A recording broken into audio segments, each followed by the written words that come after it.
What's up, YouTube? Now we're going to talk about post-traumatic stress, or PTSD, whatever you want to call it. Now, this used to be shell shock. It used to be defined as a lot of these disorders. But now, post-traumatic stress, what it will do, it'll get into somebody's head. They have some traumatic event or whatever. May have seen dead bodies, may have been bullied or whatever. It gets in their head. And it's a stressor that goes through their head, and they have these thoughts racing. It can affect their ability to concentrate, and it can start to lead to very disturbed thinking. It can lead to temper and severe depressive feelings, and it can trigger psychosis in some cases, where you can have people suddenly become extremely violent, lose perception of reality, or they may start to lose their regard for society. And you may see a guy with PTS that kills his family, or another one with PTS starts using drugs and ends up in the heinous charges. Or you can have a lot of them that have disorderly conduct, but PTS can trigger a psychosis where this stress goes back through the head and it's traumatic, and then somebody has hard ability focusing on stuff, or they may be driving their car and all of a sudden they turn in the other lane, or they lose perception of reality. They may try and drive the car, accidentally put the pedal in reverse and crash into somebody else by mistake, where they have these thoughts that go through their head and block out their ability to process information.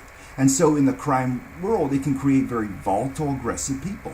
Or they can create people who are mass murderers, or they can suddenly go on a spree, or suddenly just shoot people, or have a rage complex. And you see this kind of disorder in some serial killers, where originally they probably had it, but then it eventually evolved into antisocial personalities and predation and basically, exploitative behaviors.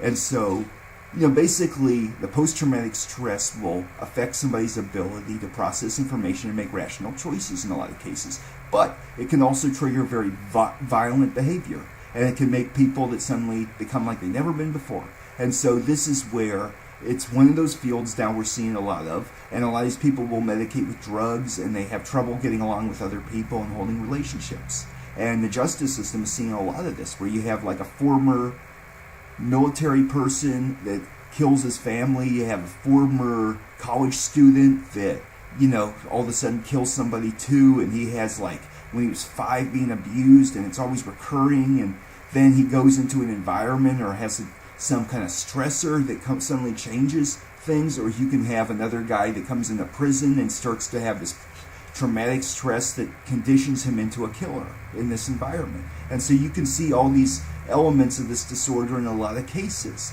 where you can start to see people that change into something else, and they have the stress that affects their ability to process information. But then these people can self-medicate with violence and become extremely disturbed, and they can change. Or you could have a guy who has an abusive family, and then they change and become something else, and they start self-medicating with drugs and all kinds of stuff, and they start engaging in violent predatory behaviors with this kind of disorder. Or they start thinking, I want to kill this one or hurt this one or whatever.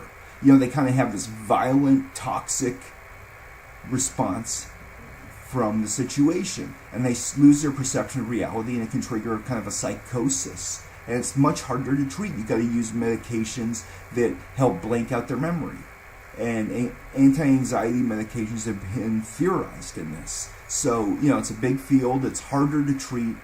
And, it's definitely one of those things that can affect somebody, who's a normal person, and get them into a crime scene and suddenly get them in that position. And the forensics world's seeing a lot of PTS now, and there's more understanding of it, where you get a guy who's a very outgoing person, all of a sudden he has no friends, doesn't do anything, and he's just out of control left and right. And that is where, like the Christian Bale movie, where the guy came back from Iraq, and all of a sudden he was just out of control, did not care about anything or anybody. He had very aggressive personality and lack of empathy. And those are two things of PTS that can trigger, that can create dangerous situations. And, this is just an excerpt on this personality disorder, so y'all can work on this, and understand how it works. And thanks for watching.